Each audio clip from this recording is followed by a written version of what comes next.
Praise the lord. చేరువచ్చిన మీకు అందరికీ ప్రభువైన యేసుక్రీస్తు శుభాలు తెలియజేస్తున్నాను. ఈ దినము కొరకు ఏర్పాటు చేయబడిన లేఖన భాగము అపోస్తుల కార్యములు 18వ అధ్యాయము 8వ వచనం. ఆ సమాజ మందిరపు అధికారి అయిన క్రిస్పు తన ఇంటి వారందరితో కూడా ప్రభువునందు విశ్వాసం ఉంచెను. మరియు కొరింథీయుల్లో అనేకులు విని విశ్వసించి బాప్టిజం పొందిరి. Praise the lord.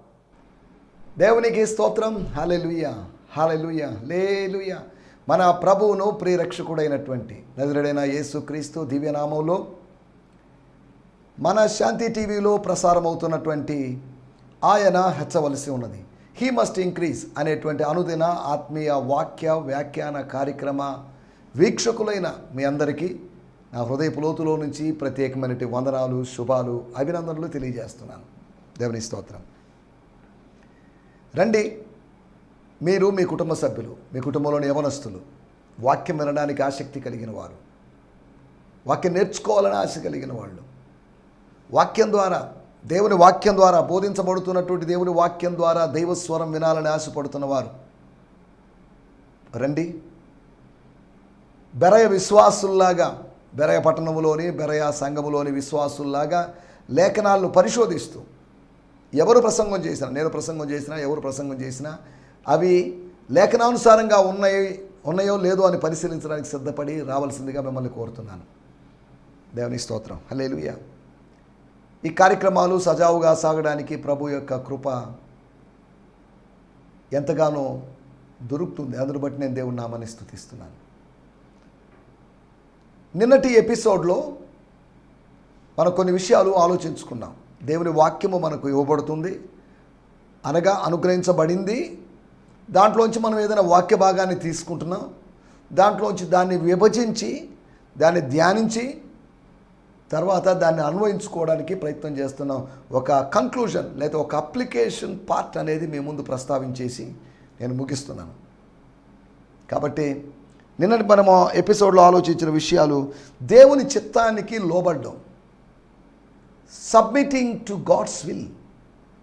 దేవుని చిత్తం ఉంది, దేవుని చిత్తాన్ని ఎరగాలి, దేవుని చిత్తానికి లోబడాలి. దేవుని చిత్తానికి లోబడ్డం అంటే దేవుని చిత్తాన్ని నెరవేర్చడం. ప్రభువా ప్రభువా అని ప్రార్థన చేసినంత మాత్రాన పరలోక రాజ్యం పోతామని గ్యారంటీ లేదు, నిశ్చయిత లేదు. కేవలం ఈ రెండు పదాలు, లేకపోతే ప్రభువును సంబోధించడం, ప్రభువుని పిలవడం, ప్రభువా ప్రభువా అని పిలిచినప్పుడు ఏం జరుగుతుందో మనకు తెలియదు. ప్రభువా ప్రభువా అన్నప్పుడు ప్రభువు అనబడిన మన ప్రభువు స్పందిస్తాడు. దాని ద్వారా ఏదో జరుగుతుంది. ఏమి నా కుమారుడా, ఏమి నా కుమార్తె అనొచ్చు, ఏమి జరగదని మనం చెప్పలేము. ప్రభువా ప్రభువా అని పిలిచినంత మాత్రాన, ప్రభువుతో సంభాషించినంత మాత్రాన, విజ్ఞాపన చేసినంత మాత్రాన, ప్రార్థన చేసినంత మాత్రాన ఏదో జరుగుతుంది అనుకోవద్దు. ఒకవేళ ఏదైనా భౌతికమైన విషయాలు సాధించుకోవచ్చు, ప్రభు దగ్గర నుంచి పొందుకోవచ్చు, కానీ ప్రాముఖ్యమైనటువంటి పరలోక రాజ్య ప్రవేశం అందువలన జరగదు. అనగా ప్రార్థన వద్దని ప్రభు చెప్పడం లేదు, ప్రార్థించాలి. అనగా ప్రభు చిత్తాన్ని నెరవేరుస్తూ ప్రార్థించాలి. ప్రార్థన కూడా ప్రభు చిత్తాన్ని నెరవేర్చడమే. ప్రార్థించమన్నాడు కాబట్టి ప్రార్థిస్తున్నామంటే ప్రభు చిత్తాన్ని నెరవేరుస్తున్నాం. అలాగని అన్ని జనులు ఉచ్చరించినట్లుగా, లేకపోతే యెహోవా నామము వ్యర్థముగా ఉచ్చరింపకూడదు అనే ఆజ్ఞను మరిచిపోయినటువంటి ప్రజల్లాగా మనం ఉండకుండా, దేవుని నామాన్ని మనము, ఆ నామం యొక్క గొప్పతనాన్ని గ్రహించి, ఆ నామంలో జరిగిన కార్యాలను గ్రహించి, ఆ నామములో కృపాసనాన్ని సమీపించి మనం విజ్ఞాపన చేస్తున్నప్పుడు కార్యాలు పొందుకుంటాం. అది పరలోక రాజ్యం తీసుకొని పోదని మనం చెప్పలేము. కానీ బయలుపరచబడినటువంటి దైవ చిత్తం మొత్తాన్ని నెరవేర్చినప్పుడు మాత్రమే, నా విషయంలో ఉన్న దైవ చిత్తాన్ని నేను నెరవేర్చినప్పుడు మాత్రమే దేవురాజ్యంలో ప్రవేశించగలను. అనగా దేవురాజ్యంలో విధేయులే ఉంటారు, కానీ అవిధేయులు ఉండరు. అవిధేయులు ఉండేటువంటి మరొక చోటు ఉంది, దాన్నే పాతాళం, నరకం అంటారు, హెల్ అంటారు. Haven is the place where the will of God was done by the saints of God, but hell is a place, it's a place where will of God was rejected and will of devil was being fulfilled by the saints or sinners, so called saints or sinners. దేవుని స్తోత్రం. హల్లెలూయా. ఈ సమయంలో మనం ఆలోచిస్తున్న మాట దేవుని చిత్తానికి లోబడ్డాం. ఈ మాట చెప్పినప్పుడు ఒక అద్భుతము జరగడానికి దేవుని చిత్తానికి మనం లోబడాల్సిన అవసరం ఉంది. మన జీవితంలో, నా జీవితంలో మరి అలాగా సబ్మిషన్లోకి రావాలి. ఎస్ సార్, నేను లోబడుతున్నానండి. మీతో మరింత ఎక్కువైనటువంటి వాదానికి దిగడం నాకు ఇష్టం లేదు సార్ దేవదూత గారు. మీరు చెప్పిన మాటలతో అవి నాకు అర్థం కావడం లేదు. పురుషుని ఎరగని దాన్ని అయినప్పటికీ కూడా ఒక కుమారుణ్ణి కంటావు అన్న మాట అది కాస్త భయాన్ని పుట్టిస్తుంది. దాని ఫలితంగా సమాజంలో నేను ఎదుర్కోవాల్సిన నిందలు, తిరస్కారాలు, నేను ఇంత సంజాయిషి ఇచ్చినా కానీ సమాజం నన్ను అర్థం చేసుకోలేదు. ఎందుకు ఇదంతా నాకు, ఇది నాకు అవసరం లేదు, వేరే వాళ్ళు చూసుకోండి అని మరియమ్మ గారు రికమెండ్ చేయలేదు. కానీ తాను వాదించలేక ఆమె ఒప్పించబడి, దేవుని దూత చేత ఒప్పించబడి, ప్రభు చిత్తము నెరవేరునుగాక, let the will of God done in my life.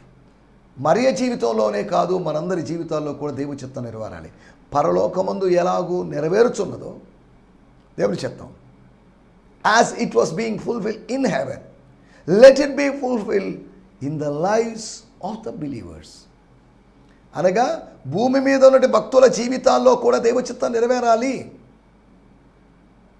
దేవుని స్తోత్రం, హల్లెలూయా. పరలోకమందు ఎలాగూ నెరవేరుచున్నదో భూలోకమందు కూడా, భూలోకమందు అంటే మనలాంటి భక్తుల జీవితాల్లో దైవ చిత్తం నెరవేరాలి. దేవుని స్తోత్రం. రెండోది, ప్రవచనము నెరవేరడానికి, స్వస్థత పొందినటువంటి, హీలింగ్ పొందుకున్నటువంటి, మరణపు అంచుల దాకా వెళ్ళి తిరిగి వచ్చినటువంటి హిజ్కియా అనేటువంటి రాజు, యెషయా ద్వారా జరిగిన విషయం కాదు, దేవుని ద్వారా జరిగిన విషయం. యెషయా ప్రవక్త మాత్రమే, ప్రభు యొక్క సందేశాన్ని తీసుకుని వచ్చేవాడు మాత్రమే, హీలింగ్ ఎలా జరగాలి అని తెలిపినవాడు మాత్రమే. ఏమీ లేదండి, సింపుల్. ఎన్నో ప్రయత్నం చేసి ఉండొచ్చు, రాజవైద్యులు విఫలమైపోయి ఉండొచ్చు. కాబట్టి ఓ పని చేయండి, రాయల్ డాక్టర్స్ విఫలమైపోయి ఉండొచ్చు. ఓ పని చేయండి, ఎందుకో మరి నాకు ఒక అంజూరపు చెట్టును దేవుడు చూపిస్తున్నాడు. అంజూరపు పండ్లం, అంజూరపు చెట్టే ఆకులు కాదు, అంజూరపు పండ్లను నాకు చూపిస్తున్నాడు. Simple medicine, natural medicine. ఆ అంజూరపు పండ్ల ముద్దను తీసుకొని, అంజూరపు పండ్లు తినడం మనకు అలవాటే, కానీ నీ గాయం అయిన చోట, నీకు పుండు అయిన చోట, నీకు ఇన్ఫెక్షన్ అయిన చోట ఉంచిన చోట. అలాగే ఈ రోజులన్నీ అంజూరపు పండ్లు పెట్టుకోవాలని కాదు, అంజూరపు పండ్లు ఏదో మెడిసినల్ వాల్యూస్ ఉన్నాయి, దట్ ఈస్ గ్రేట్ ఫ్రూట్, మిగతా అన్ని తక్కువ అని చెప్పడం కాదు నా ఉద్దేశం. అప్పుడు ఆ సమయానికి హిజ్కియా జీవితంలో ఒక అంజూరపు పండు. మన జీవితంలో వేరు కావచ్చు, వేరు మాధ్యమాల ద్వారా దేవుడు మనల్ని స్వస్థపరుస్తాడు. కొంతమంది డెంగ్యూ ఫీవర్ వచ్చిన వాళ్ళు, లేకపోతే ఇంకా ఏదైనా శారీరక బలహీనతలో ఉన్నవాడు, బ్లడ్ సెల్స్ బాగా డౌన్ అయిన వాడు, HB% తగ్గిపోయినటువంటి వాళ్ళు, వాళ్ళకి బొప్పాయి ఆకుల రసమో లేకపోతే బొప్పాయి పండ్లు ఇటువంటివి పెడుతుంటారు. ఒక్కొక్కటి ఒక్కొక్క విధానంలో మన బ్లడ్ సెల్స్ని మనం ఇంప్రూవ్ చేసుకుంటాం. రకరకాల పండ్లు పెట్టాడు. ఈ పండ్ల ద్వారా, కూరగాయల ద్వారా, వీటి ద్వారా, నేచర్లో దొరికే వాటి ద్వారా మనకు స్వస్థత అనుగ్రహించాలి. ఇది దేవుని చిత్తం. తాను స్వయంగా స్వస్థత ఇస్తాడు, ప్రకృతి ద్వారా స్వస్థత ఇస్తాడు, ప్రభు సేవకుల యొక్క ప్రార్థన ద్వారా స్వస్థత ఇస్తాడు, మెడిసిన్స్ ద్వారా ఆయన హీలింగ్ జరిగిస్తాడు, మినిస్టర్స్ ద్వారా హీలింగ్ జరిగిస్తాడు, మిరక్యులస్గా తానే స్వయంగా జోక్యం చేసుకుని హీలింగ్ చేస్తాడు. అనగా కనీసం హీలింగ్ యొక్క విధానాలు మెయిన్ 3 మెథడ్స్ ఉన్నాయని మనం అర్థం చేసుకోవాలి. హీలింగ్ గురించి మాట్లాడుకునే సందర్భం కాదు ఇది. మనం ఆలోచిస్తున్న విషయము హిజ్కియా యొక్క కమిట్మెంట్ చూడండి. మీరు చెప్పినట్టు ప్రవచనం నెరవేరుతుందో లేదా? మరి నెరవేరింది, ఇక నెరవేరే అవకాశం ఉంది. 15 సంవత్సరాలు పొడిగించబడిన ఆయుష్ అనేటువంటి ఆ మాటతో, ఆ ప్రవచనంతో నేను కొనసాగుతున్నాను. అతను 15 సంవత్సరాల ఆయుష్ ముగించబో సమయానికి యెషయా వచ్చాడని కాదు. సరే చూద్దాం. నా జీవిత కాలంలోనే నా ప్రజలు బబులోనికి వెళ్ళడం, లేకపోతే నా కుమారులు నపుంసకులుగా మారడం, కుమారులుగా పురుషులుగా ఉండాల్సినటువంటి నా కుమారులు, నా పుత్రులు నపుంసకులుగా మారడం విచారకరమైన విషయం. అనగా హిజ్కియా యొక్క వారసులు ఎవరు? తరువాత అక్కడ ఇశ్రాయేలు ఆ సింహాసనాన్ని అధిరోహించేవాళ్ళు లేరు. వాళ్ళందరూ నపుంసకులుగా, ఇక్కడ ఉన్నప్పుడు పురుషులు, బబులోనికి వెళ్ళినప్పుడు నపుంసకులు. బబులోను నపుంసకత్వాన్ని తీసుకొస్తుంది. నేను ఆత్మీయంగా మాట్లాడుతున్నాను. బబులోనికి వెళ్ళిన వాళ్ళందరూ ఫిజికల్గా నపుంసకులు అవుతారని కాదు, ఆత్మ సంబంధంగా వాళ్ళ మొగసిరిని కోల్పోయి, వారి పౌరుషాన్ని కోల్పోయి, ఆత్మ సంబంధమైన రోషాన్ని కోల్పోయి ఇలా మారతారని చెప్పడమే నా మాటల యొక్క ఉద్దేశం. దేవుని స్తోత్రం. హల్లెలూయా. మూడో విషయము, మనం ఆలోచిస్తున్నట్టు విషయము, శ్రమ పొందడానికి ప్రభు చిత్తమైతే ఎలా చేద్దాం, అలా జరగనివ్వండి. ఈ నడికట్టు నాదే కాబట్టి నడికట్టు కలిగిన నేను నలిగిపోవచ్చు, శ్రమను అనుభవించవచ్చు, నరకబడవచ్చు, ఇంకేదైనా చేయొచ్చు, నో ప్రాబ్లం. ఎలాగైనా చనిపోతాం ఒకరోజు. ఈ విధములో చనిపోతే ఇంకా శ్రేష్టమే కదా, హతసాక్షిలాగా చనిపోవడం శ్రేష్టమే కదా. ఆ రోజు నేను ఎవరిని చంపానో ఆ స్టెఫను హతసాక్షిత్వ సమయంలో నేను సాక్షిగా, ప్రత్యక్ష సాక్షిగా ఉన్నాను కదా. అలాగైతే స్టెఫన్ను చంపిన వాడిని నేను వేరొక వ్యక్తి చేత, నీరో చక్రవర్తి చేత చంపబడవచ్చు.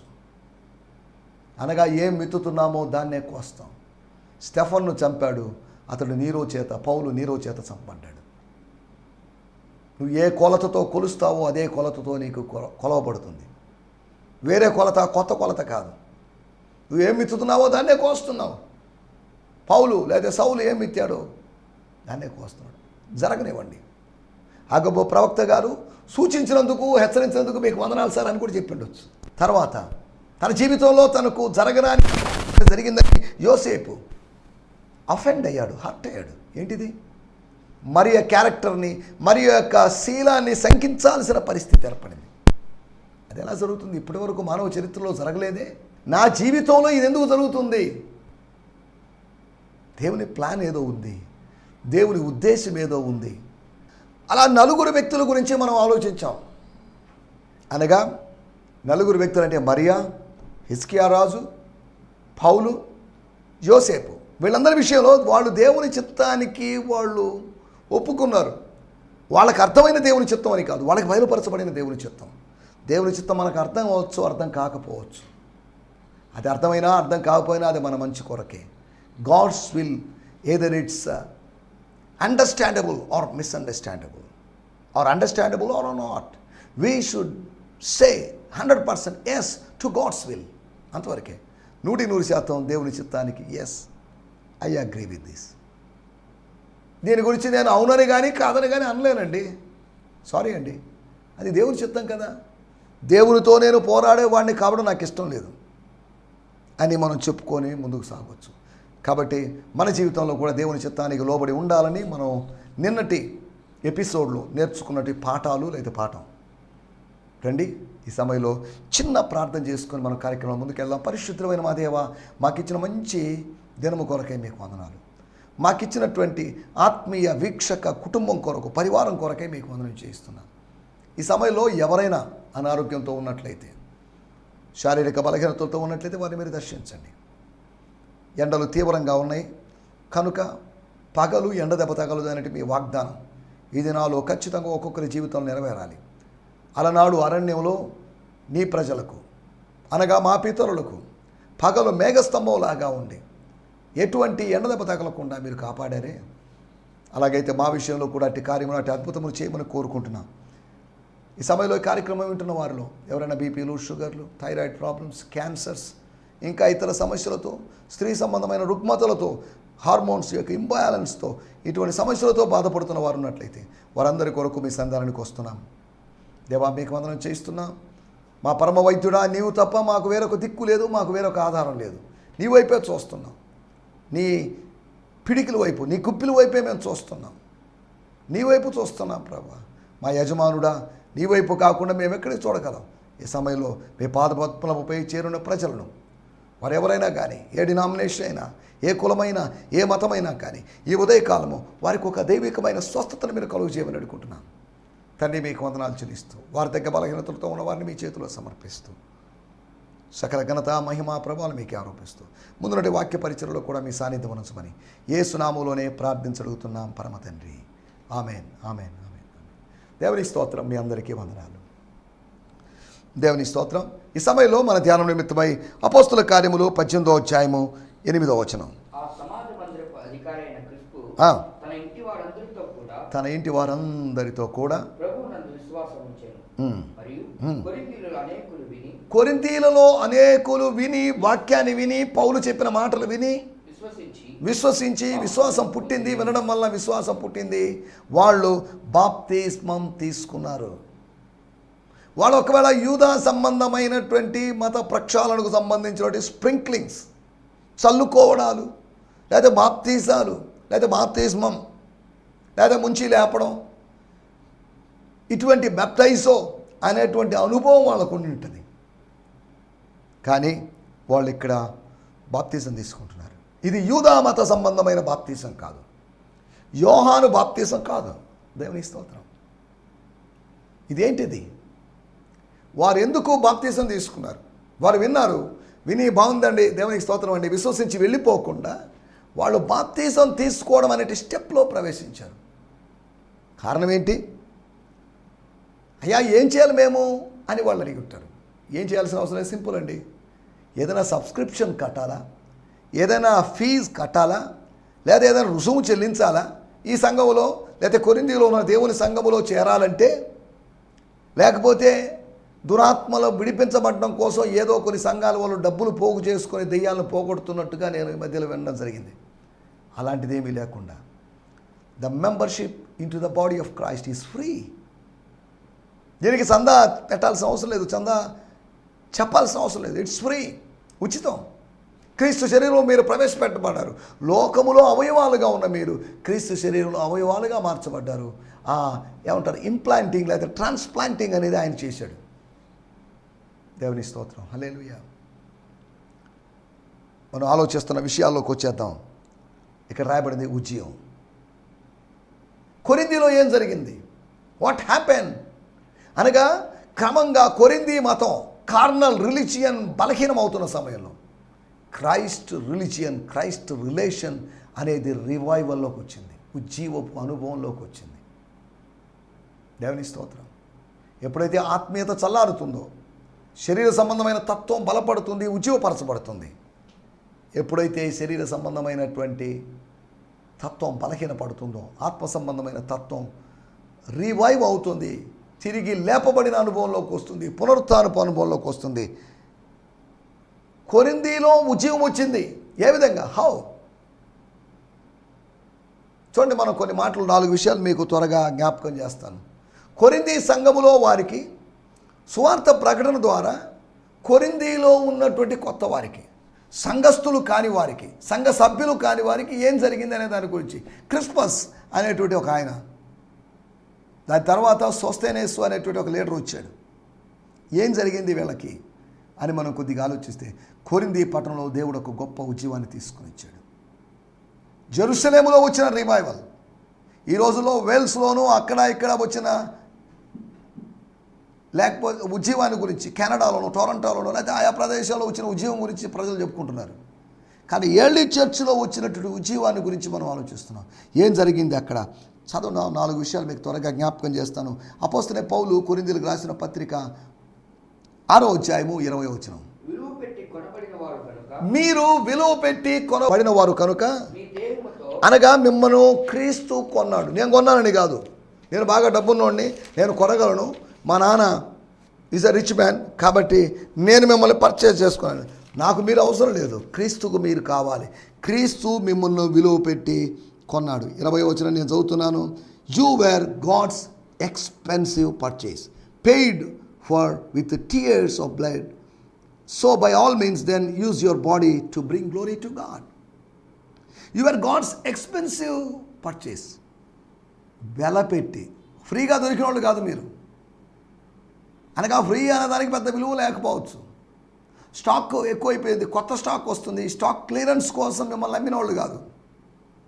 You are expensive purchase. We are expensive, so expensive. మన దృష్టికి నేనేముందిలేండి, నాకేం విలువ ఉందండి, నాకేం ప్రాపర్టీ ఉందని విలువ ఉంది, నాకేం చదువు ఉందని నాకు విలువ ఉందని మనం అనుకుంటూ ఉండవచ్చు. కానీ క్రీస్తు దృష్టిలో వీఆర్ ఎక్స్పెన్సివ్. చాలా ఖరీదైన వాళ్ళం మనం, చాలా గొప్పవాళ్ళం. గొప్పవాళ్ళు కాకుండా ఆయన గొప్పవాళ్ళు ఎలా చూశాడని దయచేసి అడగొద్దు. We are expensive purchase, paid for with tears of blood. అక్కడ ఫుట్ నోట్ ఇచ్చినారు, అక్కడ రాయబడింది as translated from Aramaic. Your soul was purchased with the bride price of the precious blood of Jesus Christ. అనగా రక్తపు కన్నీళ్ల చేత, రక్తము చేత మీరు కొనబడ్డవాళ్ళు. మీరు మామూలు వాళ్ళు కాదండి. మేము అందరిలో గుంపులో ఒకళ్ళం మేము. One of the mob, one of the members of the community అని మీరు అనుకుంటున్నారేమో. నో అని అపోస్తలుడైన పౌలు చెప్తున్నాడు. You are expensive purchase. ఒకటి కొనబడిన వారు, ఉజ్జీవింపబడిన వారిలో, లేకపోతే ఉజ్జీవం కలగడానికి కారణం ఏంటంటే కొంతమంది కొనబడ్డారు, కొంతమందిని క్రీస్తు కొన్నాడు. ఈ పట్టణమందు నాకు బహు జనసమూహం ఉంది అన్నాడు. కానీ ఇప్పుడు అంటున్నాడు కొనబడిన వారు కొందరున్నారు. కొనబడిన వారు గుర్తించబడకుండా ఉన్నారు.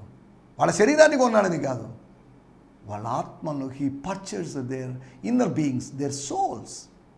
దేవుని స్తోత్రం. రెండో విషయాన్ని నేను మీకు జ్ఞాపకం చేస్తాను. మొదటి కొరింథీయులకు రాసిన పత్రిక 6వ అధ్యాయం 11వ వచనం. కొందరు అట్టివారై ఉన్నారు. ఎట్టివారై ఉన్నారు? గట్టివారై ఉన్నారని కాదు, ఒట్టివారని ఏం కాదు. ఏమై ఉన్నారు మీరు? మునుపు మీ పరిస్థితి ఏంటి? క్రీస్తు పూర్వం మీ పరిస్థితి ఏంటి? మీ పట్టణమే మంచి పట్టణం కాదు. Your city is bad city. ఆ బ్యాడ్ సిటీలో ఉన్నటువంటి బ్యాడ్ పీపుల్ అయినటువంటి మీరు, 11వ వచనంలో రాయబడింది, మీలో కొందరు, లేకపోతే మీలో అనేకులు, లేదా మీరందరూ అట్టివారై ఉన్నారు. It's true that some of you once lived in those life styles. ఆ జీవన విధానాల్లో, ఆ జీవన శైలిలో but now you have been purified from sin, made holy and given perfect standing before God, all because of the power of the name of Lord Jesus the Messiah and through our union with the Spirit of our God. ఎవరు మీరు ఇంతకుముందు? ఇక్కడ రాయబడింది 9వ వచనంలో రాయబడింది, stop being deceived. People who continue to engage in sexual immorality, adultery, sexual perversion, homosexuality, fraud, greed, drunkenness, verbal abuse or extortion, these will not inherit God's kingdom realm. మీరు ఎటువంటి వాళ్ళు అనే దాని గురించి అక్కడ 9వ వచనంలో వేరు మాటలు చెప్పండి. మీరు అట్టివారై ఉన్నారు, మీరు అలాంటి వాళ్ళై ఉన్నారు. మీ పాత జీవితం అది, మీ పాప జీవితం అది. మీ పాప జీవితంలో ఉన్నప్పుడు మీ స్నేహితుల యొక్క జాబితా, అక్కడ కొన్ని విషయాలు చెప్పుకుంటూ వచ్చాడు. ఇటువారు దేవుని రాజ్యానికి ప్రవేశించరు అని చెప్పాడు, అది వేరే విషయం. రెండోది, మీరు ఎటువంటి వారు అంటే మొదటి కొరింథీ పత్రికలోనే 6వ అధ్యాయంలో రాయబడింది. అక్కడ సుమారు 10 పాయింట్లు రాయబడ్డాయి. 1, జారులు, విగ్రహారాధికులు, వ్యభిచారులు, ఆడంగితనం గలవారు, పురుష సంయోగులు, దొంగలను, లోబులను, తాగుబోతులను, దూషకులను, దోచుకునేవారు. ఇది ఈ 10లో ఏదో గ్రూప్లో మీరు ఉన్నారు. 10 గ్రూప్స్ ఉన్నాయి, ఈవిల్ గ్రూప్స్. ఈ గ్రూప్స్లో మీరు ఉన్నారు. ఈ గ్రూపుల్లోంచి దేవుడు మిమ్మల్ని బయటికి తీసుకొచ్చాడు. You have come out of these 10 evil groups. మీరు ఏమయ్యారు అంటే 11వ వచనంలో మీరు అట్టివారై ఉన్నారు. అయితే ఏం జరిగింది? ప్రభు అయిన యేసుక్రీస్తు నామమున మన దేవుని ఆత్మ యందు మీరు కడుగబడి, యు ఆర్ వాష్, క్లెన్స్డ్, కడగబడ్డారు. మురికి పట్టిన మీ ఆత్మలు కడగబడ్డాయి. మలినమైపోయినటువంటి మీ ఆత్మలు కడగబడ్డాయి. You are cleansed, you are purified. ప్యూర్గా మారారు, స్వచ్ఛంగా మారారు, క్రిస్టల్ క్లియర్గా మారారు. దేవుని స్తోత్రం, హల్లెలూయా. మనం ఆలోచిస్తున్నటువంటి విషయము, రెండో విషయము, 1, వాళ్ళు కొనబడిన వారు. కాబట్టి కొనబడిన వారి ద్వారా ఉద్యోగం కలిగింది. ఎప్పుడైతే కొనబడిన వాళ్ళమనే సత్యం మనం తెలుసుకుంటామో, మనము మన సొత్తు కాదు ప్రభు సొత్తు అనే సత్యం తెలుసుకుంటామో, అక్కడ ఒక ఉద్యోగం, ఒక క్షేమాభివృద్ధి, ఒక భక్తి సంజీవన అని అంటారు కన్నడ భాషలో. అటువంటి భక్తి వృద్ధి, ఆత్మీయ అభివృద్ధి జరుగుతుంది.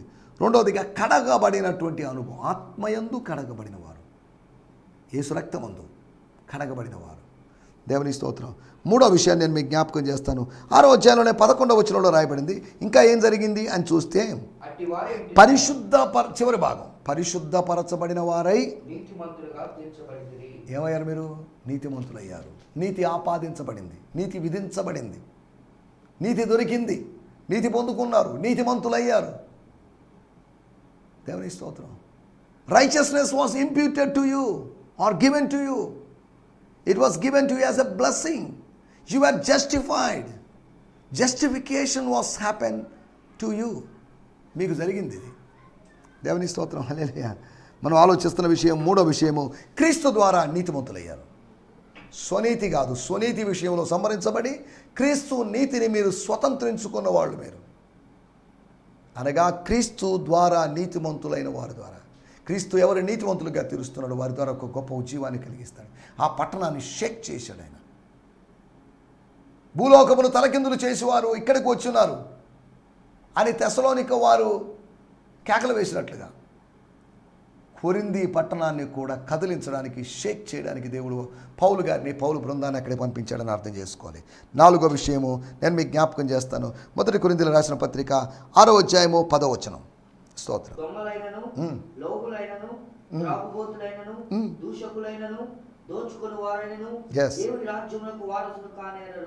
వారు దేవుని రాజ్యానికి పాత్రులు కారు, దేవుని రాజ్యంలో ప్రవేశించరు. దేవుని రాజ్యంలో ప్రవేశించలేరంటే సాతాను రాజ్యంలో ప్రవేశిస్తారు. అనగా నరక ప్రవేశం జరుగుతుంది.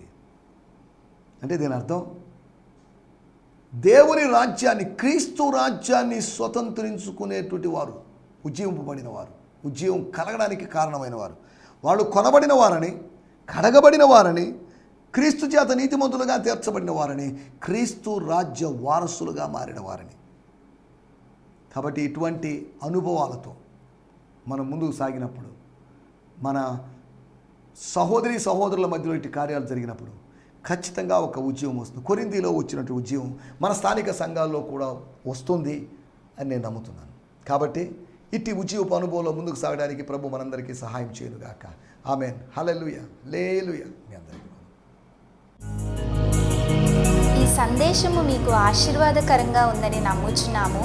ప్రార్థన అవసరతల కొరకు మమ్మల్ని సంప్రదించవలసిన మా చిరునామా గిద్యోన్ మిషన్ చర్చ్, 6వ వీధి, శాంతినగర్, నెల్లూరు 4, ఆంధ్రప్రదేశ్.